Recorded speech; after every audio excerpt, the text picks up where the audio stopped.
안녕하세요. 대한민국 최고의 강연 최강1교시에서 강연을 맡은 마칼럼니스트 박상현입니다. 저는 우리가 일상적으로 먹는 음식의 역사와 각각의 음식이 가지는 사회적 의미에 대해서 탐구하고 글을 쓰는 작가입니다. 오늘 강연의 주제는 인간의 역사에서 단 한순간도 인간과 떨어진 적이 없는 음식, 바로 술입니다. 인류의 역사와 줄곧 함께한 술의 여정을 통해 과연 술은 인간에게 어떤 의미인지 살펴볼까 합니다. 그래서 오늘 강연의 주제는 신의 음료에서 인간의 음료가 된 술입니다.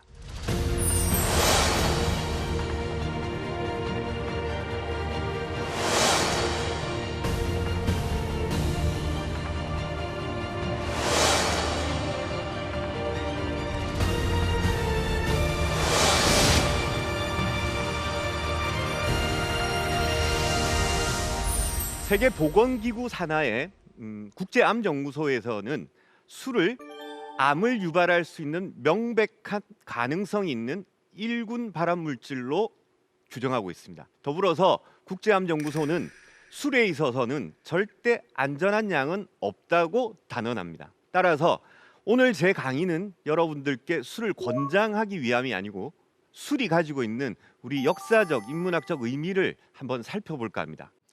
인류가 최초로 마신 술은 뭐냐? 여러 가지 의견들이 분분한데 인류가 최초로 마셨던 술로 현재 가장 주되게 거론되고 있는 것은 바로 꿀을 발효시킨 꿀술입니다. 꿀에는 약 70%가 넘는 당분이 있기 때문에 꿀은 자연에 노출되거나 혹은 물과 섞이기만 하더라도 금방 술로 변합니다. 인간은 수렵 채집 시절부터 꿀술을 마셨던 것으로 파악하고 있습니다. 이 꿀술을 영어로는 미드라고 하는데요. 이 꿀술과 관련돼서 우리 생활 깊숙이에 아주 남아있는 흔적이 하나 있는데 그게 바로 허니문입니다. 우리가 신혼여행을 허니문이라고 하는데 이 허니문이라는 것은 고대 게르만족들이 남녀가 만나서 결혼을 했을 때 남자와 여자가 꿀술을 마시면서 한 달 동안 함께 지내면서 이 아이를 갖는, 그래서 이 꿀술이 가지고 있는 어떤 자양강장 기능을 알았던 그리스 사람들이 남겨놓은 유산이 바로 허니문이었고, 이 허니문을 달리 말하면 꿀과 같이 달콤한 한 달 정도가 되겠습니다. 자, 자연계의 발효 현상에 익숙해진 인간들은 이제 점점 곡물을 재배하면서 농업혁명을 일으키고 그리고 발효를 관리하는 단계로 들어갑니다. 발효를 관리한 단계에 들어간 인간의 술들을 알아보기에 앞서서 먼저 지금 현재 우리가 마시는 술들을 한번 보겠습니다.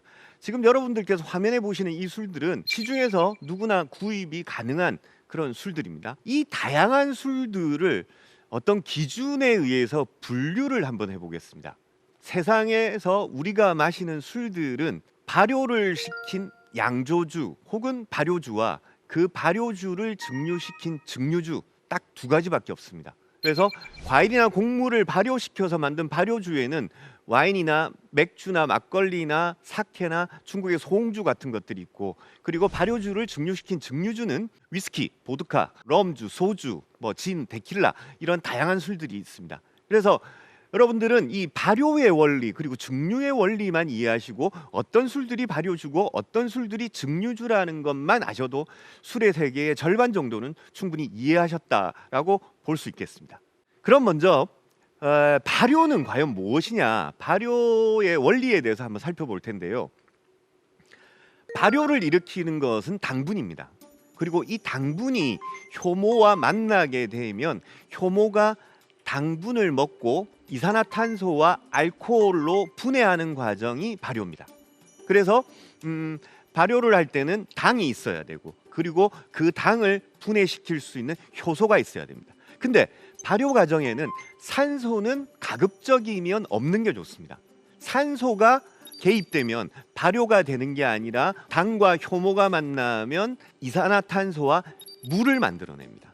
그래서 여러분들 혹시 술을 만드는 걸 보셨는지 모르겠는데 항상 술을 익힐 때에는 공기가 들어가지 않도록 잘 관리를 합니다. 그래서 중요한 것은 바로 당분이 효모를 만나면 이산화탄소와 알코올이 된다는 사실. 그리고 이 이산화탄소는 바로 탄산가스입니다. 술이 익을 때는 보글보글 탄산가스가 오르기도 하고, 여러분들이 맥주를 드시거나 샴페인 같은 걸 드실 때는 탄산가스가 들어있어가지고 아주 청량감을 느끼죠. 그것은 술이 만들어진 결과이기도 하고, 일상생활에서도 여러분들이 탄산가스를 눈으로 확인할 수 있는 좋은 사례가 있는데요. 빵 같은 경우에도 여러분들 발효빵이라고 들어보셨죠? 보통 대부분의 빵들은 이제 밀가루 반죽을 해서 효모, 즉 이스트를 넣어서 발효를 시키는데요. 그럼 효모가 발효되는 과정에서 탄산가스가 발생합니다. 그래서 이걸 어디서 잘 볼 수 있냐면, 여러분들 식빵을 자르거나 바게트 빵을 반으로 자르시면요, 수많은 이렇게 구멍들이 보이십니다. 이 구멍이 뭐냐면 탄산가스가 차 있다가 빠져나간 흔적들입니다. 그래서 발효에는 항상 탄산가스와 그리고 알코올이 만들어 생성된다는 사실 기억하시기 바랍니다. 인간이 자연계에서의 발효 그리고 꿀술 다음으로 만든 술은 바로 와인입니다. 와인은 이제 포도로 만든다는 사실은 다들 알고 계시죠? 그러면 왜 인간은 처음 술을 만드는 재료로 포도를 생각했을까? 포도에는 몇 가지 장점이 있습니다. 첫 번째 장점은 포도는 매우 달다는 점입니다. 자, 포도가 얼마나 다냐? 여러분들 우리 그 늦여름쯤에 우리가 이제 먹는 아주 까만색의 캠벨이라는 포도 품종, 한국인들이 식용으로 가장 많이 먹는 포도 같은 경우에는 당도가 14%에서 16% 정도 됩니다. 그리고 최근에 아주 고당도 포도라고 해가지고 비싼 값임에도 아주 인기가 많은 샤인 머스켓 같은 포도 품종은요, 당도가 18%에서 20% 정도 됩니다. 그런데 와인을 만드는 포도의 품종들은 당도가 얼마나 될까요? 무려 25%에서 26% 정도 됩니다. 엄청나게 단 겁니다. 그럼 이렇게 생각하실 수 있습니다. 그렇게 단 걸 그냥 먹지 왜 술을 만들었을까? 이것은 유럽의 상황하고 좀 관련이 있는데요. 유럽에는 식수 상황이 아주 좋지 못했습니다. 그래서 석회질도 많았고 나트륨도 섞여 있고 이러다 보니까 식수를 그냥 먹는 게 굉장히 힘들었습니다. 그런데 세상의 모든 술들은 반드시 술을 만들 때 물이 필요한데 와인은 물이 한 방울도 들어가지 않습니다. 오로지 포도가 가지고 있는 과즙 자체만으로 술을 만들기 때문에 물이 귀했던 유럽에서는 와인은 그야말로 신이 주신 신의 물방울이었던 셈이죠. 달다는 것과 더불어서 포도가 가지고 있는 또 하나의 장점은 기름진 땅보다는 오히려 척박한 땅에서 잘 자랍니다. 척박한 땅일수록 포도나무는 뿌리를 깊게 내립니다. 땅 속에 있는 영양분을 흡수하기 위해서 뿌리를 깊게 내리고 이 깊은 땅 속에 있는 각종 영양분들을 빨아들임으로써 단맛뿐만 아니라 매우 풍부한 향과 맛을 갖게 되는 겁니다. 술로 만들기 좋은 포도의 세 번째 장점은 발효를 위해서는 제가 효모가 필요하다고 말씀드렸죠. 포도를 술로 만들 때 필요한 효모는 다른 데서 얻지 않고 포도 껍질 자체에서 있기 때문에 포도를 으깨기만 해도 술이 됩니다. 그래서 과거 사람들에게 포도는 술로 만들기에 아주 적합한 과실이었던 셈이죠.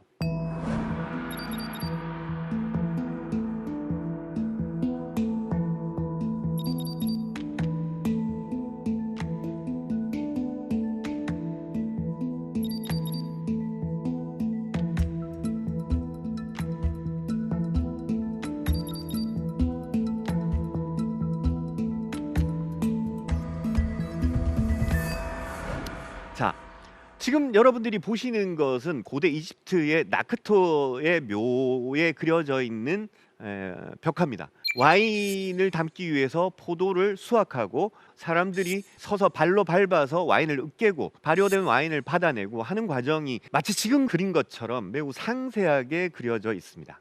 이 그림에서 우리가 주목해야 될 것은 가운데 있는 뾰족하고 길쭉한 항아리입니다. 이 항아리를 암포라라고 하는데요. 흙을 빚어서 구운 토기입니다. 이런 암포라는 고대 그리스와 로마에서 그리고 이집트에서 아주 일상적으로 쓰였던 통인데요. 술과 같은 액체를 담는 것은 과거에는 굉장히 어려운 작업이었습니다. 물이 새지 않도록 뭔가를 만든다는 것은 힘든 작업이었는데 이 토기로 만든 암포라는 와인을 보관하기에 아주 좋았던 것이죠. 그리고 이집트 사람들은 이 암포라에 단순히 와인을 담기만 한 것이 아니라 이 와인을 맛을 보고 이 와인은 금방 먹어야 될 와인, 그리고 이 와인은 좀 오래도록 숙성시켜도 좋을 와인을 구분합니다. 그리고 오래 숙성해도 좋을 와인 같은 경우에는 지능으로 단단하게 밀봉을 해가지고 공기를 차단시키고 장기 숙성을 시킵니다. 이집트 사람들이 와인을 다루는 기술이 그만큼 높았던 거죠. 왼쪽에 보이는 토기가 바로 암포라입니다. 그런데 이 암포라를 쓰다가 이 와인의 결정적인 변화가 오는 것이 가운데 보이는 참나무, 즉 오크로 만든 통을 사용하면서 와인은 또 한 번 도약을 하게 됩니다. 그러면 왼쪽에 있는 토기와 오른쪽에 있는 나무통은 무슨 차이가 있었느냐? 이 나무통은 나무 자체가 가지고 있는 여러 가지 향이 있습니다. 그리고 나무통은 살균을 위해서 한번 그을려서 사용하기 때문에 살균 작용도 하고 있습니다. 심지어 여과 작용까지 합니다. 그러다 보니까 이 나무통에서 보관한 와인은 이전에 토기에서 보관할 때보다 훨씬 더 그 향과 맛과 질감이 뛰어났던 거죠. 이러면서 유럽은 이 와인을 이런 나무통, 오크통에 보관하면서 또 한 번 도약을 하게 됩니다. 그런데 이 오크통을 영어로는 배럴이라고 합니다. 여러분 혹시 이 배럴이라는 단어 어디서 많이 들어보지 않으셨나요? 보통 그 뉴스에서 세계 석유 가격을 얘기할 때 오페크 기준 오늘 그 석유 1배럴의 가격은 얼마다라고 하거든요. 이게 왜 석유 가격에 배럴이라는 단어가 붙었냐면 19세기에 석유가 처음 이제 채굴됐을 때 이 석유도 원유도 액체다 보니까 이걸 담을 마땅한 통이 없었습니다. 그래서 결국 와인을 담던 이 나무통 배럴을 이용하게 된 거죠. 그래서 와인 배럴에 석유를 담기 시작했던 것이 오늘날까지 이어져 가지고 석유를 표현하는 하나의 단위가 됐습니다. 그래서 1배럴은 약 159리터 정도 됩니다. 그래서 앞으로 여러분도 혹시 뉴스에서 배럴이라는 얘기를 들으실 때는 이 점을 좀 기억하시면 좋겠습니다. 그리고 나무통에 보관하던 술들이 또 한 번 도약하는 계기가 찾아오는데요. 바로 17세기 정도 되면 유리병이 발명됩니다. 처음에는 이렇게 아주 볼록한 형태의 유리병이었는데 18세기가 되면 여러분들 오늘날 대부분의 와인들이 담겨 있는 길쭉하고 홀쭉한 와인병으로 이제 재탄생하게 됩니다. 그리고 이 병을 막는 마개가 바로 코르크죠. 그래서 유리병과 코르크를 사용하면서 와인은 또 한 번 업그레이드가 됩니다. 오크통에 보관할 때랑 이 유리병에 보관할 때 와인은 어떤 차이가 날까? 이 차이를 규명한 사람이 바로 루이 파스테르입니다. 파스테르는 와인과 관련해서도 아주 중요한 업적을 하나 남겼습니다. 어떤 업적이냐면 예전에 이제 그 유럽에서 이 와인을 오크통에 담아서 수출할 때 이게 조금만 지나면 와인이 금방 쉬어버립니다. 이게 왜 이렇게 쉬어버리나 궁금해가지고 이것을 이제 미생물 학자인 파스테르에게 의뢰를 합니다. 과연 이 원인은 무엇이고 대책은 뭔지를 좀 알아봐 달라고 파스테르에게 부탁을 합니다. 그래서 파스테르가 와인을 면밀히 연구하다 보니까 와인에는 이미 발효가 끝난 후에도 계속해서 활동하고 있는 초산균이라는 균이 여전히 와인 속에 있더라는 것을 발견합니다. 그래서 파스테르는 이 초산균을 없애는 방법으로 뭐가 좋을까 여러 가지 방법을 찾다가 발견해낸 것이 바로 약 60도에서 70도 정도의 저온으로 20분에서 30분 정도 와인을 끓이면 그 초산균이 완전히 사라지더라는 것을 발견합니다. 이걸 요즘은 저온 살균법 혹은 파스테르제이션이라고 합니다. 자, 이 저온 살균법은 와인을 장기 보관하기 위해서 만들어지긴 했지만 오늘날 우리가 먹는 우유에도 사용되고 있고 대부분의 식품에 이 저온 살균법이 사용되고 있습니다. 그래서 여러분들이 드시는 우유의 저온 살균법도 사실은 와인을 오래 보관하기 위해서 만들어진 방법이다라는 거 기억하시면 좋을 것 같고요. 제가 방금 말씀드렸듯이 나무통에서 와인을 보관할 때랑 유리병에 와인을 넣어서 코르크로 밀봉했을 때 와인이 어떤 차이가 있는지 이것 또한 발견한 것이 바로 파스테르입니다. 파스테르는 이 술이 발효되고 숙성되는 과정에서 산소의 역할을 규명해낸 최초의 인물이기도 합니다. 파스테르는 발효의 과정에는 산소가 개입되면 안 된다라는 것을 과학적으로 처음으로 발견해냅니다. 그런데 파스테르는 이 숙성이 될 때는 산소가 일정 정도 공급되어야 와인이 잘 숙성된다는 것을 발명합니다. 그래서 나무통에 오크통에 와인이 보관되면 와인이 숨을 쉬거든요. 그러다 보니까 적절하게 산소가 공급됩니다. 그래서 매우 와인의 상태가 좋아지는 겁니다. 그런데 이 산소가 끊임없이 계속 공급되면 술이 말 그대로 식어버릴 수 있습니다. 그렇기 때문에 와인이 충분히 숙성된 다음에는 유리병에 넣어서 코르크 마개를 닫아서 공기와 접촉하지 않도록 산소가 필요하지 않도록 만들어주는 게 중요합니다. 그래서 유리병과 코르크 마개가 만들어지면서 와인은 이제 수십 년 동안도 보관이 가능한 그런 술이 됐고, 이런 과정을 규명해낸 것이 바로 루이 파스테르였습니다. 와인에 이어서 이제 사람들은 과일로 만든 술들에 이어서 곡물로 술을 만들기 시작합니다. 자, 곡물로 술을 만드는 것은 과일로 술을 만드는 것보다 몇 가지 장점이 있습니다. 우선 곡물은 포도나무보다는 재배하기가 쉽고 그리고 빨리 자랍니다. 그리고 단위 면적당 얻을 수 있는 수확량도 포도보다는 오히려 곡물이 많습니다.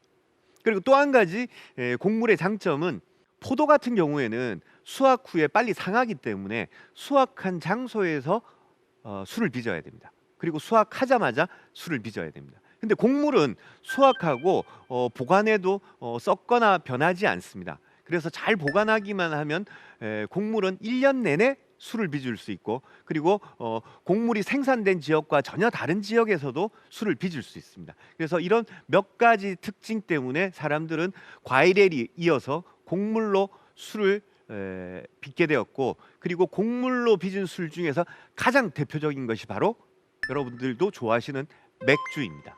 자, 그러면 곡물로 술을 빚는 과정, 곡물이 발효되는 과정을 제가 잠깐 설명드리면요, 와인은 그 자체가 당을 포함하고 있기 때문에 바로 효모만 개입되면 술이 될 수 있습니다. 알코올을 생성시킬 수 있습니다. 근데 여러분, 곡물을 씹어 보시면 전혀 달지가 않죠. 단맛이 전혀 없습니다. 왜 그러냐면 곡물은 대부분 전분, 그러니까 탄수화물로 이루어져 있기 때문입니다.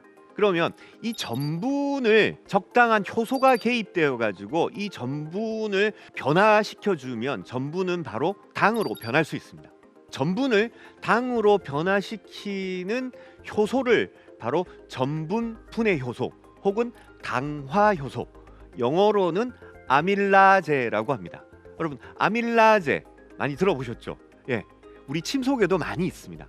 그래서 이 아밀라제가 곡물에 붙어서 곡물을 활성화시켜주면 곡물이 가지고 있는 전분은 당분으로 변할 수가 있는 것입니다. 그래서 곡물도 술로 만들 수 있는 거죠.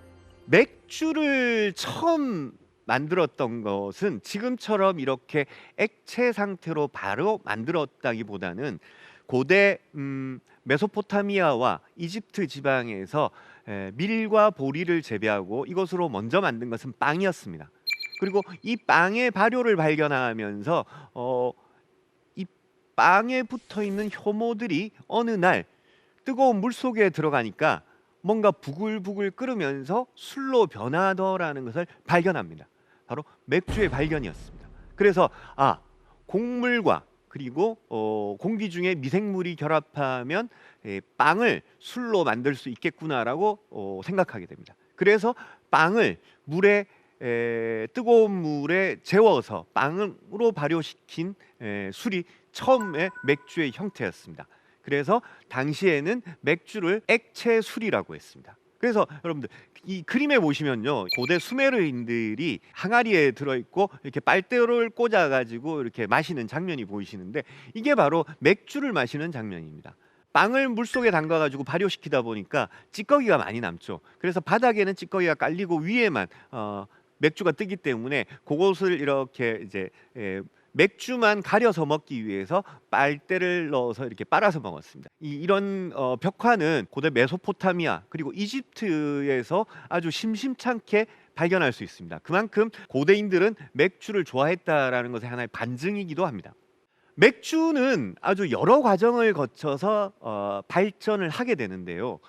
이렇게 고대 이집트에서 유럽으로 넘어간 맥주는 포도를 재배할 수 있는 지역과는 조금 다른 지역에서 재배됩니다. 어떤 지역에서 주로 재배되냐면, 포도는 땅은 척박해도 좋지만 일조량이 많아야 됩니다. 일조량이 많아야 되는데 북유럽 그리고 영국, 북유럽 같은 경우에는 일조량이 아주 적습니다. 그리고 기온도 매우 추운 편이죠. 그러다 보니까 포도를 재배하는 것이 쉽지 않았습니다. 그런데 이 영국과 북유럽 사람들에게는 보리라는 아주 좋은 작물을 만난 거죠. 그래서 보리를 심었고, 보리를 많이 심다 보니까 자연스럽게 맥주를 많이 만들게 되었습니다. 그리고 이 맥주가 비약적으로 발전하게 된 또 한 하나의 계기는 뭐냐면, 수도사들이 맥주를 본격적으로 빚기 시작합니다. 이 수도원에서 맥주를 빚기 시작한 이유가 흥미로운데요. 수도사들에게는 금식 기간이 있습니다. 이 금식 기간에는 물만 마실 수 있는데, 맥주가 액체로 되어 있다 보니 물 이외에 유일하게 허용된 음식이 바로 맥주였습니다. 그러다 보니까 수도원의 수도사들은 이 맥주 만들기에 열을 올리게 됐고, 특히 수도사들은 당시의 유럽인들은 대부분이 문맹이었는데, 수도사들은 이 고서적들을 필사해서 기록을 남기는 것이 주된 임무다 보니까 이 사람들은 기록에 굉장히 능했습니다. 그래서 맥주 제조법을 아주 상세하게 기록하고, 기록을 하다 보니까 기술 발전을 거듭하게 됩니다. 그래서 맥주의 품질이 점점점 좋아지게 되죠. 점점점 좋아지고 이 수도원에서 수도사들이 만든 맥주의 전통은 지금까지도 남아 있습니다. 전 세계에서 가장 다양한 맥주를 만드는 나라 중에 하나가 유럽의 벨기에인데요. 벨기에에는 아직까지 수도원에서 만드는 맥주가 남아 있습니다.